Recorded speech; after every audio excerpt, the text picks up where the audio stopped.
Hey everybody, welcome back.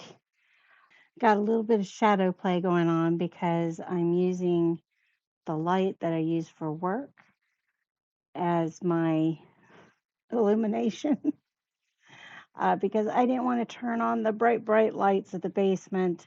It is after work. It's 11:20 at night. It is November 1st. This video was actually supposed to go up today, but I got behind on editing because of surprises on Monday, my day off, where I thought I was going to get caught up on stuff like editing, and it didn't happen. So thankfully, am late on editing, but this is next to be edited. Hi, Jojo. And so tomorrow I plan on getting this and the music reactions done and uploading those. And then hopefully I'll be caught up then. Friday's video is already scheduled, and so that's good news. It's the last of the bad audio recordings for the Hercules series. I had a little bit of it on the one Dahmer video, but not a lot. So this is all sorts of trials. Got the new earbuds. They're supposed to be high quality. I did a quick test and the sound sounded a little tunnely, like I was in a tunnel. So I think that's what it's going to sound like, and I don't know how to fix it. It's the same brand as what I've been using for the last 3 years. So I don't know. Maybe I'll sound better once I'm editing officially, rather than trying to do just a quick edit. JoJo wants to go to bed. She wants me to turn on the heated mattress pad. It wasn't an electric blanket. I had to think about it a minute because it only got to a high of 37 degrees today, Fahrenheit, for any international viewers. So, yeah, it's been a bit chilly, and it wasn't a nice, gentle, ease into it type of thing so that your body naturally goes with the temperature. Saturday, it was in the 80s, low 80s here. Where I was at for the Halloween party, it was 87 degrees. And yeah, to go from that on Saturday to today being Wednesday, going to 37 degrees, that's a quick drop. That's 50 degrees, right? Yeah. 5 plus 3 equals 8. 50 degrees difference in a short period of time. I think it was in the 60s yesterday. So it's still awfully quick of a drop. So adjusting to that, got the new earbuds. We're trying that out, seeing how that works.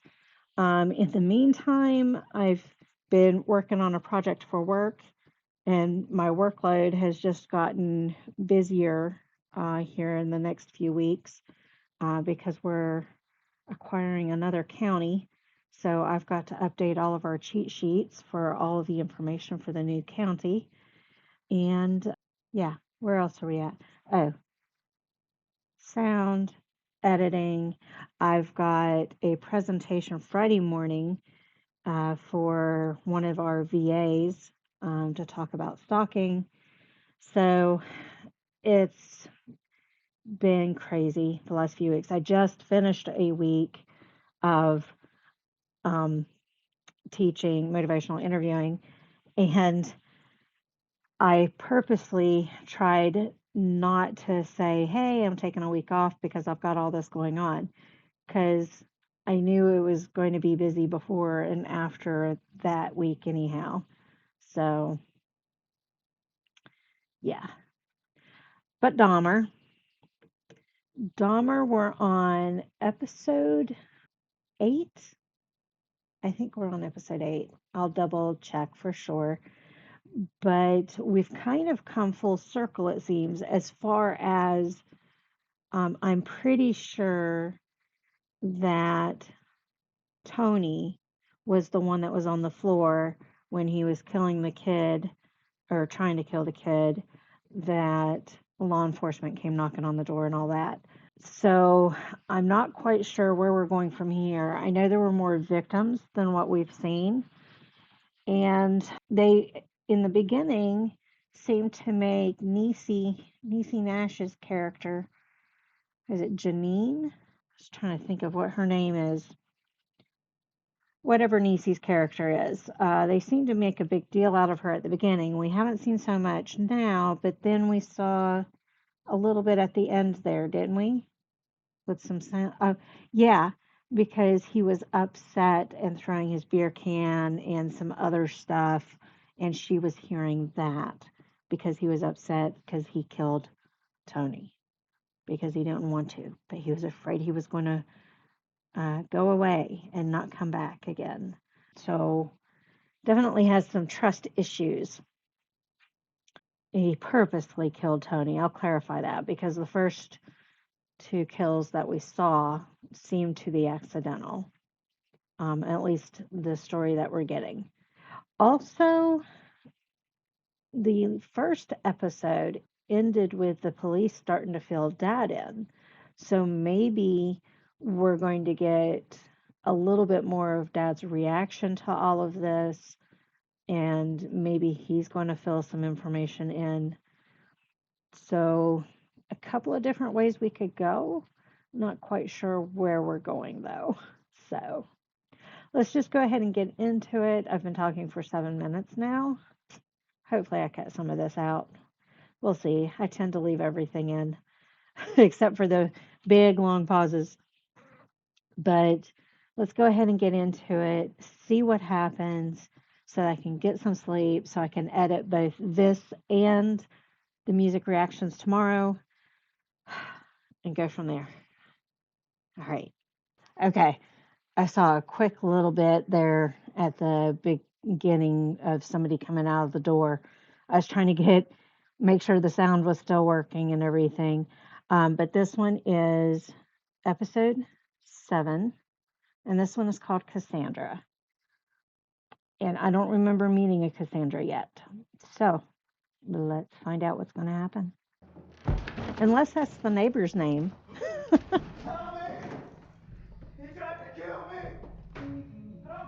So we're back to episode 1. That must be Cassandra. So she's going to call the police. I don't miss apartment living, I can tell you that. Although not having to mess with everything around the property, it would be nice to be in an apartment again on some days. She's brave to step out. She's going to try to look in the peephole? He didn't hear her slam that door? I've had to call the cops on my neighbors before. One was a domestic violence fight. The walls were paper thin. I could hear every single word. So she didn't have to call the cops. Memories coming back. Are they even going to ask her for a report? Because we saw this part, and then the next thing we saw was I knew you was up to something, Jeff Dahmer, and I called the room you, was already and I processed, told I you believe. over and over 1,000,000 times. So the media talked to her, and maybe other neighbors. That's the neighbor's door. Oh, hers. Ma'am, Okay. you have to leave the premises. There's toxic chemicals in here that could be a hazard. Wait. She's been living in them for months. So far, we've identified 11 I mean, she keeps her different bodies. apartment pretty nice, but I'm assuming that most of the I think there's folks, more. How many more? I'm assuming most of the folks in the building can't really afford much, which is why they're in that building. But it could be, no, because Dahmer had problems holding a job, so I don't think he could afford much himself, but I could be wrong. Kept their IDs. One of his victims is only 14 years old. The 14-year-old shouldn't have a, school ID, that's right. What? Glenda Cleveland. I hesitate to ask. She's black. God damn That's the neighbor, right?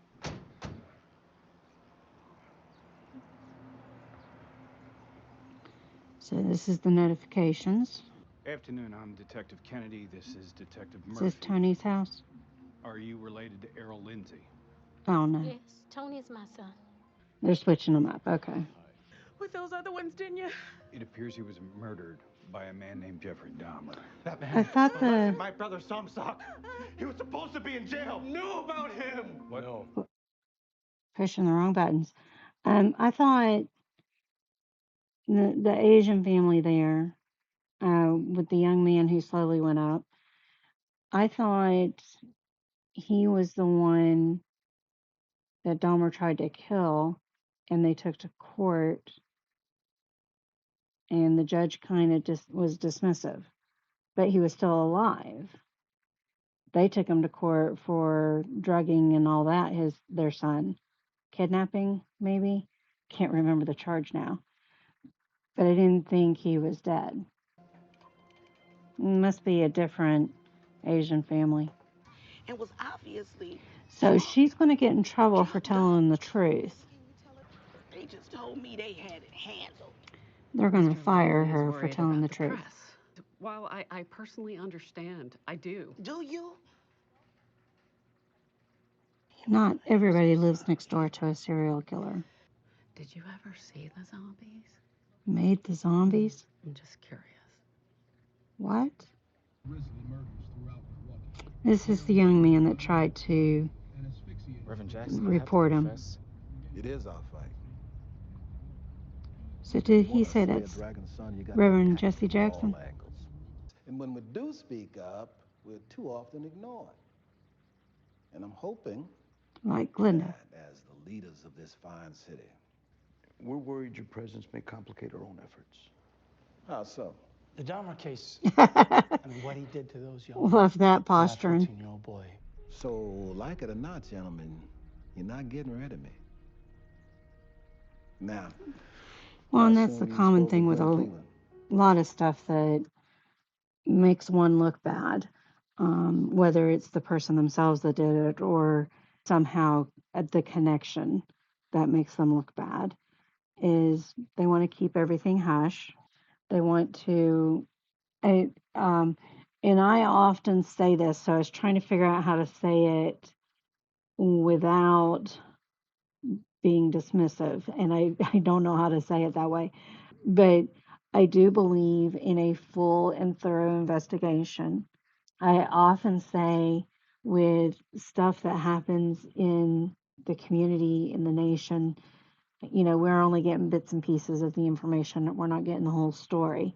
And like it or not, all media, even the independents that claim to show both sides of things, even the mainstream media that technically is good about showing both sides of things, there's still a a I don't want to say slant, but I can't think of a better way to say it. There's always a direction that things lean, and it's not always an accurate interpretation of what's going on.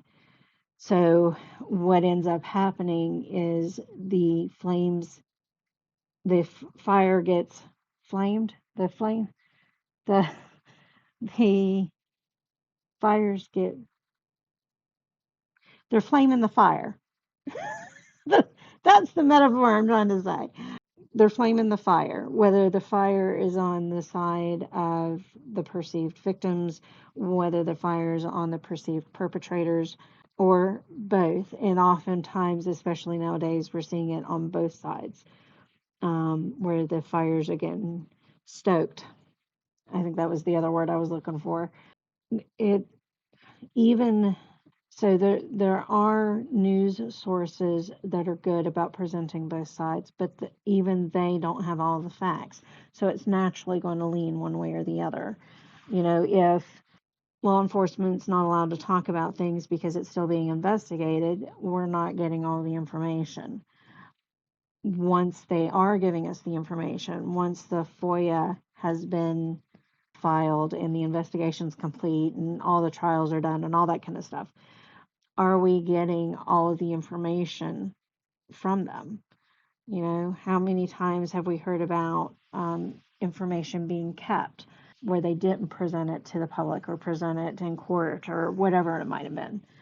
So there's two sides to it, and I certainly understand I think he's a police chief, the police chief's side of it, of not wanting things to erupt faster than he can contain, because he wants to maintain control of the situation before it does get out of hand.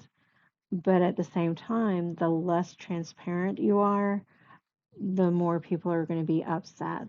And the more folks like Reverend Jackson, and I did hear them say Reverend Jackson again, folks like Reverend Jesse Jackson are going to stand up for the victims and try to use their notoriety to, I don't want to say push their agenda, but that is kind of what they do. They want to expose any non truths that are out there.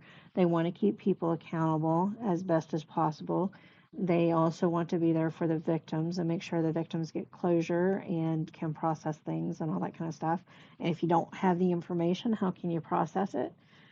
So both sides have a point that they're making. I'm one of those that's on the side of reveal as much information as you can. You know, open investigations, that's one thing, and that's a little harder to get around because you are trying to make sure things don't get out of hand. But like corporations, they say, you know, don't talk about your salary, don't talk about this issue that's going on because we don't want rumors to get started. Well, guess what's going to happen? If you're not transparent, rumors are going to get started.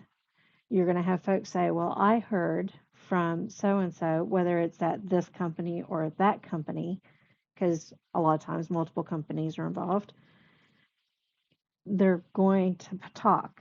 So go ahead and fill them in with as much information as you have. Be transparent about what information you don't have. Be transparent about what may change and what may not change. You know, one of the things that I have said early on, because although my job is fairly secure, at the same time it's not. And I'm realistic about that. And I'm no longer the newest hire, but as the company has expanded, I've often sat there and thought, you know, what if we've got too many of us in this department and they have to start weeding us out? Maybe we can go to another department, maybe, if we even want that job, but otherwise, we're back looking for a job again. And we'd have to interview for the other department. Even if it's a lateral move, we'd have to interview for it. So I lean towards be as transparent as you can be honest about what may change, what may not change, be honest about the fact that there are problems in your organization. If you try to say, oh no, we don't have any problems, and then it backfires on you, you've got less credibility, you know, all this kind of stuff. So these guys, the chief and the reverend, both have a legitimate perspective, but they can butt heads or they can work together. And I don't know if they work together in real life or not. And working together, I don't expect the chief to spill all the investigation because, again, I said active investigations, they're not allowed to talk about various things to the public, but they can still work together and bring closure for the victims as well as be as transparent as can be. That was a soapbox. So sorry. I don't know how I got started on that, other than I don't know where this is going because in real life, I don't know how things happened here in the middle. I just know the after facts of some of the stuff with Jeffrey Dahmer. Like, as you guys have noticed up till now, I didn't know a lot of detail, and I even mix up some of the detail with some of the other serial killers. So I don't know how this is going to end up, but I do know that Reverend Jesse Jackson is prolific, the appropriate word, very well known as an activist and a supporter for the rights of black and brown people to use the words that they're using. I think the acronym is now, uh, is it BIOPIC? No. POC is people of color. Is it, the B stands for black and brown, and then the I is for indigenous? Is there an O in there? I don't think there's an O in there. It might be BIPOC. BIPOC might be the acronym nowadays. I don't know. I have a hard time keeping track. I also hate labeling and all of that kind of stuff. But yeah, that's a whole nother soapbox. We won't get on it now. So let's go ahead and see if they're going to work together or if they're going to be button heads. Can you at least tell me where I might find him? Is he saying Glenn or Glenda? I'm assuming Glenda. We still haven't gotten to the title Cassandra. And I know who you are, Reverend Jackson. I voted for you twice. What did he run for? Yes. Was it president? I don't remember him running for president. Been doing it since my daughter Sandra was a baby. After So I had her, Sandra must we be moved to Cassandra. Milwaukee in '73. They never listen. Is she going to bring up work? I guess I left the meat set out too long. Yeah, she's not buying that. Like it was in the next room. Well, it literally is in the next room. So this is her version of things that have happened as she's telling the Reverend. Can I take those? Get back! Well, I'm a good guy.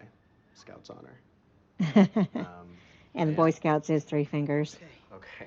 Girl Scouts is 2. Now you do got a few shady characters that you gotta look out for. Well, I'll keep my eyes open. Like my neighbor. Thanks, Glenda. Well, Are they going to hear her close the door? They didn't hear her close that door. I must be too aware of my surroundings. Delayed reaction and too aware. Don't know if those go together. Frankenstein. Frankenstein's monster. Although I am bad about calling him Frankenstein also. Now she's wishing they hadn't met. Does he disappear? What the hell he's up to? I am telling you. Between the noises and the smells, something ain't right. So that was the landlord. About him before. Or I'm gonna send somebody tomorrow, and nobody That's ever Dean's shows. mailbox. She's gonna go knock on his door, isn't she? Yep. Right now, I got the fan going and the window open, and I still can barely stand to be in here. So I am asking you. He's not gonna do anything, is he? Okay. It's an eviction notice. So he's I'm sorry. drunk and or high. So he does have a cleaning crew in there. Wasn't it? She's the one who complained. I'm sorry, Jeff. Is he going to try to intimidate her? Because I got a cleaning crew in today that cost me $49, which I don't have because I just He's got got fired. a different shirt on though. So Okay. Leave the door wide open. What's he going to plant at her place? See? The door didn't close all the way. So he isn't going to try to plant something. Here? Looks like a sandwich. I'll sit down with you, but it ain't gonna change nothing. Is it a sandwich he drugged? Evicted. A sandwich that he's put some of that drug in? It's a sandwich. Chicken on white bread. Actually, I think it's Thank person, but that's all right. Go ahead. That's creepy if somebody wants you to eat it right now. You a vegetarian? No, Muslim. I'm not a vegetarian. Telling on me when I ain't done nothing wrong. I ain't your mama, Jeff. I was going to say trying to guilt trip her. The power tools going all hours of the night. I'm just building something. People screaming. Well, what about the screaming? Eat the sandwich. I made it for you. The more insistent, the more resistant I'm going to be. I'm assuming she didn't keep the sandwich for evidence because I guarantee you it's human meat. I wonder how the real Glenda feels about what happened and the efforts that she tried to intervene that Wharton listened to. You can hear the camera going off. It's probably not picking up on the recording though, along with the drills. All she can be at this point though is a witness. The end. I wonder, so a few things going through my head. One is, I imagine Glenda has a bit of survivor's guilt, and they may have changed the names a little bit to protect the living. So if Glenda is not her real name, then whoever the real Glenda is, I imagine she has a bit of survivor's guilt. She shouldn't, but you know, those are those feelings that you just can't help. Here she tried all these times to intervene and couldn't get anybody to intervene. The other thing is, the episode was called Cassandra, but we didn't actually get Cassandra. We talked about her slightly, because I'm assuming Sandra is Cassandra. Talked about her slightly, but that was about it. So why did they call the episode Cassandra? I'm confused about that. I feel like I'm getting more and more in the shadow. I don't know why it was called Cassandra. We've gotten the neighbor's perspective, and what she recalled to the Reverend Jesse Jackson. I'm not sure whose report that's based off of, though, his retelling of what she told him, or if this was more direct in what she told law enforcement, because they still haven't spoken to her directly. We've come full circle with Dahmer. That was kind of confirmed. We don't have the dad's version of things. We got a little bit of it through Jeffrey's perspective, but we don't know how the dad is reacting to finding out about the serial killing. I'm not sure where the last two episodes are going to go, especially knowing that there's a second season that's supposed to be coming. I don't know. There's not a lot to say. It's just, I guess it would be fair to say that it's overwhelming to know that she tried all these different times to get somebody to do something and nobody did anything. I think that's probably the most frustrating thing. Yeah. We'll leave it at that. Thank you all for joining me on this one. I'll see you on the next one. Bye. And hopefully with less chaos.